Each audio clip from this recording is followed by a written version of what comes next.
When Sarah was 8, she learned that love inside a family doesn't always mean fairness. Her brother Amir was only 2 years older, but somehow he always carried an invisible crown on his head. He wasn't cruel in the way of villains from stories, not shouting, not violent, but in the quiet, cutting way that made words last longer than bruises. In their house, praise was currency, and Amir owned most of it. He was the smart one, the future of the family. When relatives visited, their father would pat Amir on the back and say, "This boy will go far." Sarah would sit beside her mother, smiling softly, waiting for her turn, but it never came.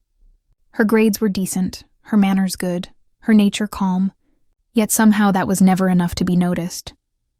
When she drew pictures for her father, he'd look for a second and then put them aside, saying he was busy. When Amir showed his report card, the living room would fill with laughter, pride, and even the smell of special food cooking in the kitchen. Sarah wasn't jealous, at least not at first. Children don't understand hierarchy right away. They just feel the difference and try to fix it. She studied harder, helped her mother quietly, and waited for approval. But the approval didn't come, and slowly, she began to understand that in her family, silence was expected from her. Amir grew louder as the years went by. He was sharp-tongued, confident, always ready with a joke, especially if it made Sarah look small.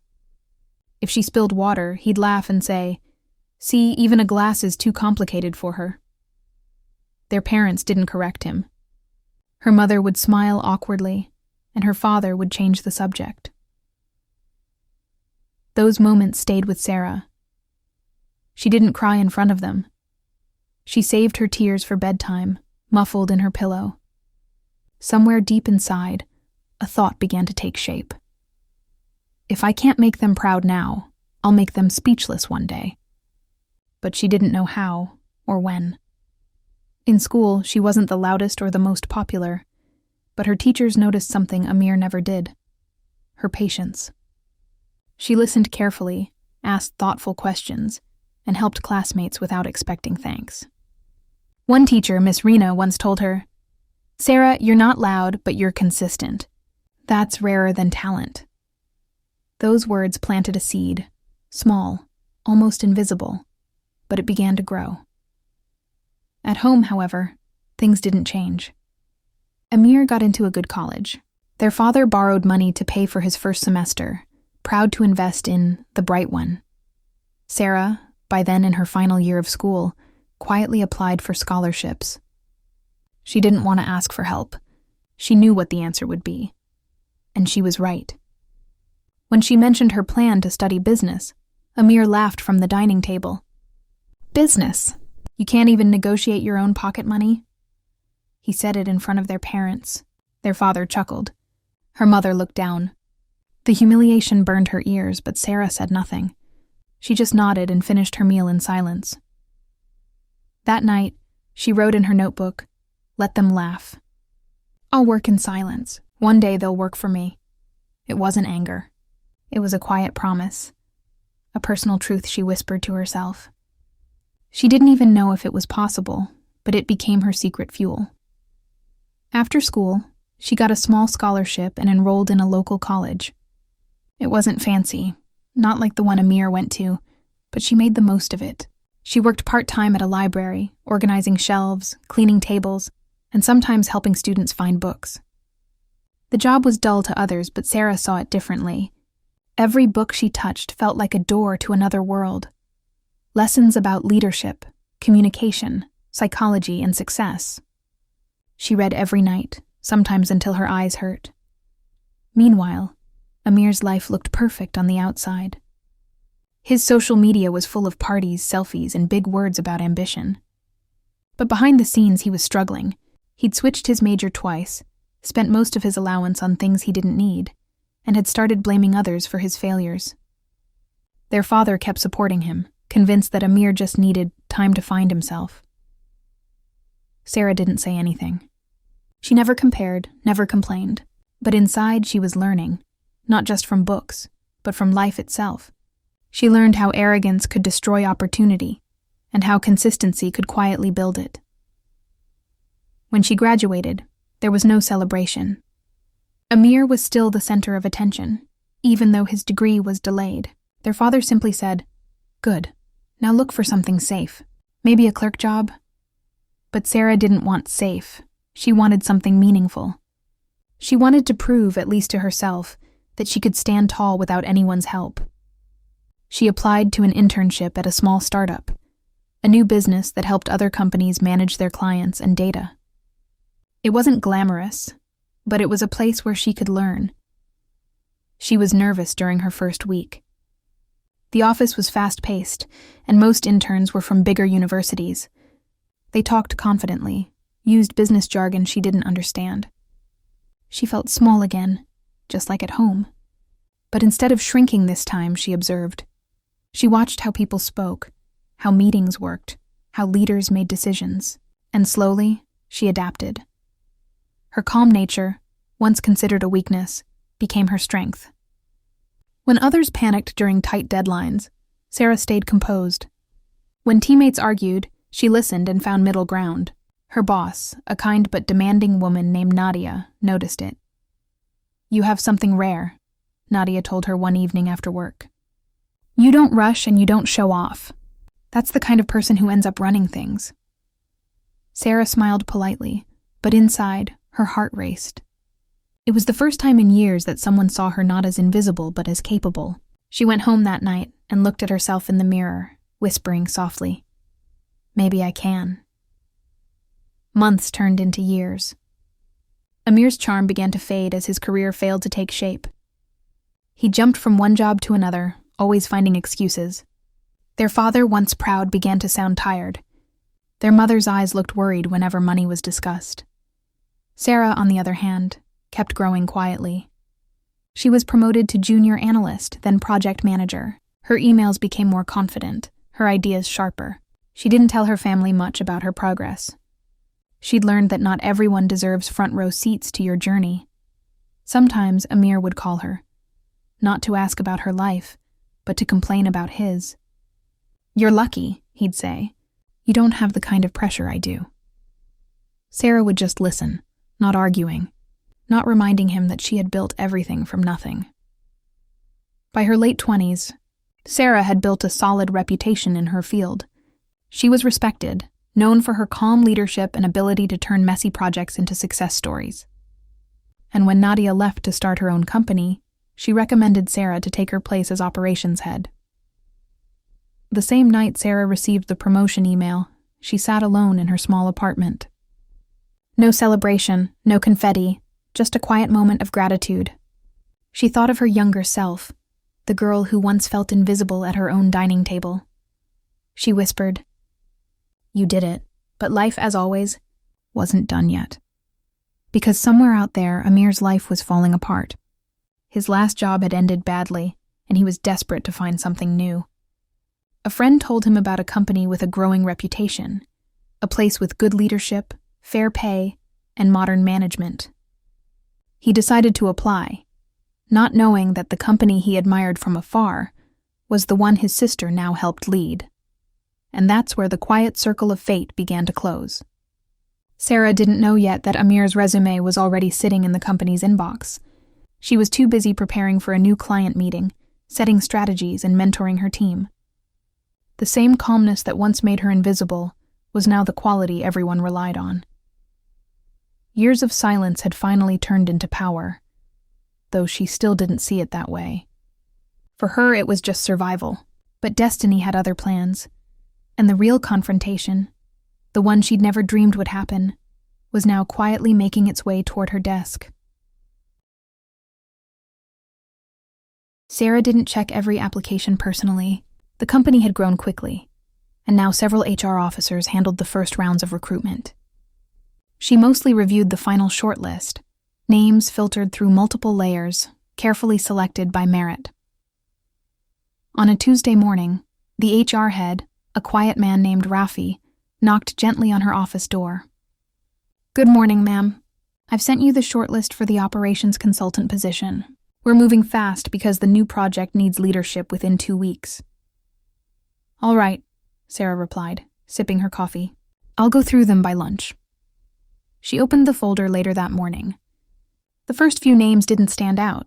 Experienced professionals, impressive resumes. Then her eyes stopped at one. The name was familiar, so familiar that her hands froze over the mouse.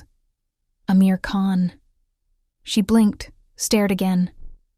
There was no mistake. The resume listed his education, the same university she remembered her father being so proud of, and a series of jobs, most of them short-term. She scrolled further. Seeking a stable position in a reputable company where I can contribute my skills and grow professionally. Sarah leaned back in her chair. For a long moment she didn't move. Her heart wasn't racing. It was something deeper, quieter. A strange calm that only comes when the past suddenly stands before you, uninvited. She whispered under her breath. So, this is how it comes back. For years she had imagined proving herself, but never like this. She never wished for Amir's downfall, only for her own peace. Yet here was the same brother who once called her useless, now unknowingly asking for a chance at her company. Sarah didn't delete the resume. She didn't reject it either. Instead, she minimized the screen, took a slow breath, and whispered, "Let's see how this plays out." That evening, she stayed at her desk after everyone left. The office lights dimmed around her. Through the glass wall, the city outside shimmered with distant noise. She thought about their childhood, about the small humiliations that shaped her silence. But what surprised her most was the lack of anger she felt now. She wasn't bitter, just quietly aware of how life had turned. The next day, the HR department scheduled Amir for an interview. It was to be handled by a mid-level manager first, and if he passed, his profile would reach Sarah's final review. Rafi came to her again before leaving that evening. "We have one candidate tomorrow who seems overqualified for the consultant role, but his recent job record is inconsistent. Still, he has potential." Sarah just nodded. "I trust your process." The next morning, she came to the office early but stayed away from the interview floor. She didn't want anyone to sense personal involvement. She spent the morning working on strategy documents, while her mind wandered occasionally toward that single name on the schedule. At noon, she heard laughter in the hallway. Familiar, unsettling. Amir's voice hadn't changed much. Confident, slightly arrogant, the tone of someone used to being heard. Through the glass wall of her office, she saw him walk by, shaking hands with one of the managers. He looked older, a bit heavier, dressed in a suit that seemed borrowed or outdated. His eyes carried traces of charm, but also fatigue. Sarah watched silently, invisible behind tinted glass. There was a moment, barely a second, when he looked in her direction. Their eyes didn't meet. The glass hit her. Yet her heart felt that quiet tremor of recognition. The interview didn't go perfectly. Later, she heard from the team that Amir was articulate but defensive. When asked about his short job durations, he blamed toxic management and bad leadership. He spoke confidently, but there was an undertone of frustration. Still, the team saw potential. His analytical skills were solid, his communication strong. Rafi decided to move him forward for a final interview with Sarah. When Rafi told her, she didn't react. "Schedule it for Thursday," she said calmly, "and please don't mention my connection to the candidate." Thursday arrived. The office buzzed quietly as always. Sarah wore a light gray suit, neat, composed, professional. She wanted this to be like any other interview. At 10 a.m., there was a soft knock on her door. Rafi peeked in. "Your 10 o'clock is here." "Send him in." When Amir entered, he didn't recognize her at first. His attention was on the room, the large window, the polished desk, the air of authority. He carried a portfolio in one hand and nervous confidence in the other. "Good morning," he said with a polite smile. "I'm Amir Khan." Sarah looked up slowly. Their eyes met. For a split second, his face froze. Confusion, disbelief, then an awkward smile. "Sarah?" He whispered. "Wait." "What?" She gestured to the chair. "Please have a seat." He sat down, still processing. You work here?" She nodded calmly. Yes, I head operations. His eyebrows lifted. Head of operations? Wow, that's unexpected. Her tone was neutral. Yes, life has a way of surprising us. There was silence. The air felt heavy but not hostile. Amir laughed awkwardly. Well, I guess this interview just got interesting. Sarah didn't laugh. She opened the file in front of her. Let's proceed, shall we? He shifted in his seat. Sure. She began asking the standard questions about his experience, past projects, leadership style. Her tone was professional, calm, distant. She didn't raise her voice or change her expression. Amir tried to keep up, but his usual confidence cracked slightly. Every time he said ma'am or yes, Ms. Khan, it sounded strange, as if the words carried an echo from their shared past. At one point, she asked gently, What do you think went wrong in your previous roles? He hesitated. I guess I worked with people who didn't recognize my potential. Sarah nodded slowly. Recognition is important, yes, but sometimes people don't recognize potential because it's buried under pride. He blinked. What do you mean? She looked at him for a moment, her voice still soft. Sometimes we think we're ready for responsibility before we've learned humility. He shifted uncomfortably. Are we still talking about the job? Sarah smiled faintly. Of course. This is just a professional observation. They continued for another 20 minutes. By the end, Amir looked unsettled but thoughtful. When he stood up to leave, he said quietly, I didn't expect to see you like this, Sarah. You've changed, she nodded. We all do, Amir. Some of us just change quietly. After he left, she sat still for a long time. Her hands were steady. She didn't feel triumph, only a kind of peaceful closure. She knew what the next step would be. When Rafi came in later and asked, Should we move forward with Mr. Amir Khan? She thought for a moment before answering. Yes, she said finally. Give him the position, but assign him under team supervision first. Let's see how he adapts. Rafi noted it down and left. Sarah leaned back in her chair, eyes on the window. The city stretched endlessly before her, busy, loud, unaware of the small storms happening inside quiet offices. When Amir received the offer letter, he called her immediately. Sarah, I just got the email. You approved it? Yes. Thank you, he said, relief in his voice. I won't let you down. She replied simply, Just do your work well. That's all I expect. In the weeks that followed, Amir joined the team as a consultant. He worked under a young manager named Saba, a sharp, disciplined woman who respected Sarah deeply. Sarah made sure Amir was treated fairly, not specially. At first, Amir tried to act superior, correcting people unnecessarily. But he quickly realized this wasn't like his old workplaces. Here, professionalism ruled. People didn't flatter, didn't gossip. Results spoke louder than charm. Slowly, he began to adjust. Some nights, he stayed late, genuinely trying to understand the work. He saw Sarah walking the floor sometimes, talking to employees with quiet authority. There was no arrogance in her leadership, only respect that she had earned. One evening, Amir knocked on her office door. Got a minute? She looked up. Of course. He stepped in hesitant. I just wanted to say, I didn't realize how much you've accomplished. I used to think you were wasting your time. I was wrong. Sarah looked at him, really looked. The same brother who once mocked her now stood humbled, uncertain. She smiled faintly. It's okay, Amir, we all learn at our own pace. He nodded slowly. Still, I should have been better to you. Her voice stayed calm. You don't owe me anything. Life already balanced it out. He laughed softly. Yeah, it did. You're the boss now. She didn't respond. She just closed her notebook gently and said, Go home, Amir. You've worked enough today. After he left, she sat there alone, reflecting. Revenge, she realized, wasn't about humiliation. It was about transformation. About turning pain into power. Silence into strength.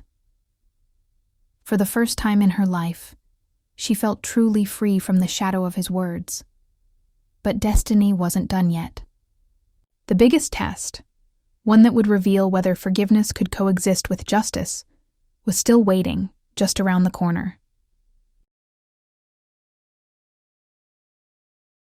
The weeks following Amir's arrival at the company felt strangely balanced.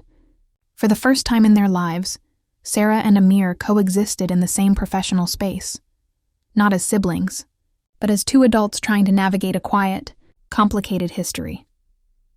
Amir showed up on time, did his work, and kept his tone respectful. The arrogance that once defined him had softened. It wasn't gone completely. Old habits rarely vanish overnight, but it no longer stung like before.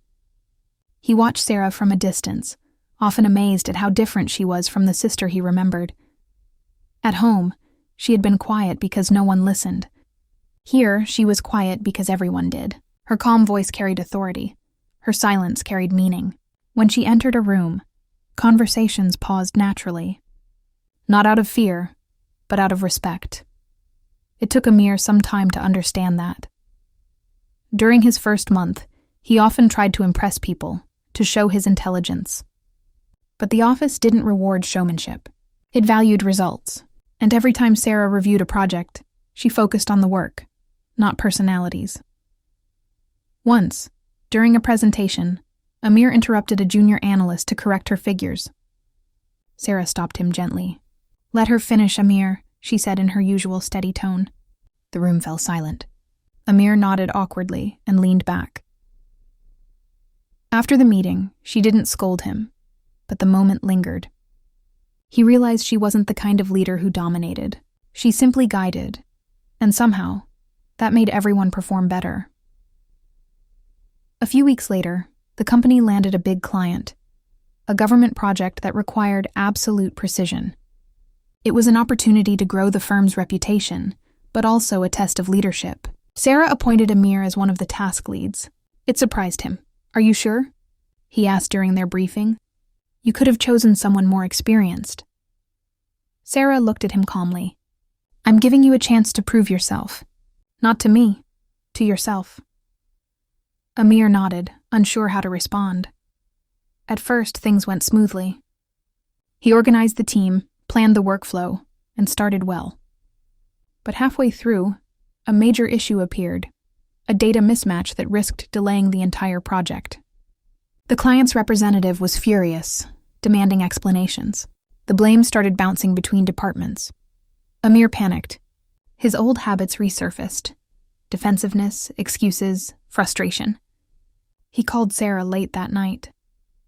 "Sarah, the numbers from the analytics team are all wrong," he said, his voice tense. "They messed up the data merge. I can't fix this alone." Sarah listened patiently. "Did you check the source files yourself?"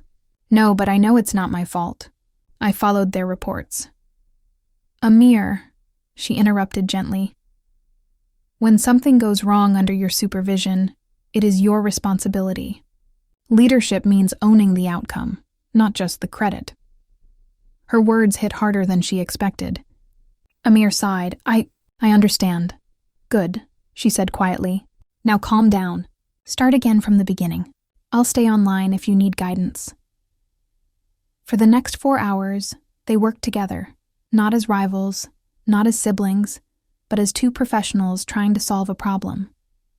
She guided him step by step, helping him focus instead of panic. By dawn, they fixed the issue and sent the final report. When Amir finally leaned back in exhaustion, he felt something he hadn't in years: genuine gratitude. The next day, the client's meeting went perfectly. The project was praised for accuracy and recovery speed. Sarah didn't take public credit. She mentioned Amir's leadership during the meeting, saying, "He handled the challenge with maturity and composure." After the meeting, Amir stopped by her office. "You didn't have to do that," he said quietly. Sarah looked up from her laptop. "Do what?" "Mention me like that. You fixed it. Not me." She smiled faintly. "No one succeeds alone, Amir. We both know that." He didn't reply. Instead, he just nodded and walked away, lost in thought. From that day, something changed in him. He stopped trying to prove himself. He started learning, really learning. He observed how Sarah led teams without raising her voice, how she handled mistakes with grace, how she built trust instead of fear. One evening, while leaving the office together, Amir said softly, "You know, I used to think being loud meant being strong. Turns out silence can be stronger." Sarah smiled. "It always was. You just never noticed." He laughed quietly. "Yeah, I was too busy being proud." They walked out of the building together, not as competitors, but as siblings who had finally found the same pace. But life, as always, had one more test waiting. A few months later, the company faced an unexpected audit. A competitor had filed a complaint accusing them of mismanaging client funds. The situation was serious. Sarah called an emergency meeting with all department heads. Amir sat among them, tense but attentive. The investigation wasn't personal. It was a standard business challenge, but it had the potential to damage their reputation. As the head of operations, Sarah took full responsibility. "We'll cooperate completely," she said firmly. "No shortcuts, no denial. We'll let transparency speak for us." For the next 2 weeks, everyone worked tirelessly. Files were checked, documents verified, transactions audited. Amir saw Sarah at her best, calm under pressure, steady even when rumors spread. Some employees whispered that she might lose her position if things went wrong. Sarah ignored it all. She stayed focused on facts, not fear. During those days, Amir began to understand what strength truly looked like. Not dominance, not control, but composure, the ability to face storms without losing self-respect. When the audit finally ended, the company was cleared of all wrongdoing. In fact, the auditors praised their system's transparency. It was a huge relief. The board called Sarah in for a congratulatory meeting. The CEO himself said, "You held this company together with grace. We owe you our reputation." Amir, standing quietly in the corner of the room, felt a strange warmth in his chest, pride mixed with humility. He realized this was what real respect looked like. It wasn't demanded. It was earned, quietly, through consistent integrity. That evening, he invited Sarah for dinner. "It's been a while since we ate together," he said. She smiled softly. "It has." They went to a small restaurant near the office, simple, peaceful. For the first time in years, they spoke freely. No bitterness, no competition. Just two people remembering where they came from. At one point, Amir said, "You know, Sarah, I used to think you were weak.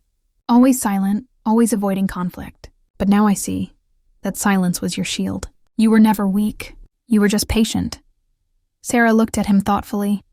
Patience can look like weakness to people who don't understand time. He nodded. "I was one of those people." They both laughed, softly, sincerely. After that evening, their relationship began to heal slowly.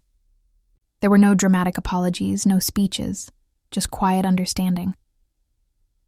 A few months later, Sarah was promoted again, this time to Director of Operations. The announcement came during a company-wide meeting. Everyone applauded. Amir stood among them, clapping sincerely, proud rather than envious. After the meeting, he stopped by her office once more. "Director Khan," he said playfully. "That sounds good." She smiled.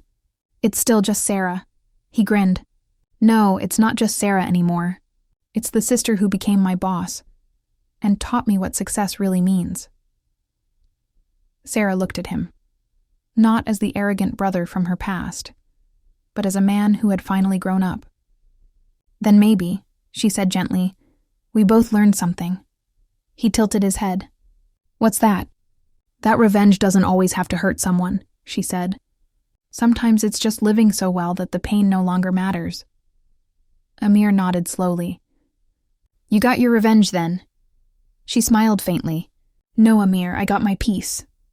He stood quietly for a moment, then said, "That's the better ending." Sarah turned back to her desk, glancing once at the family photo frame she kept. Her parents, Amir, and her younger self. She had kept it not as a reminder of pain, but as proof of distance traveled. Outside, the evening sun poured through the office windows. The city below hummed with noise, but in that small space, there was silence. The kind of silence that means closure. Sarah's journey had started with humiliation, moved through loneliness, and ended with calm dignity. Her revenge wasn't fire, it was grace. And grace, she had learned, burns brighter than anger ever could. She smiled softly to herself, closing her laptop. Another day ended, another quiet victory written in the invisible pages of her life. As she walked out of her office, she didn't look back.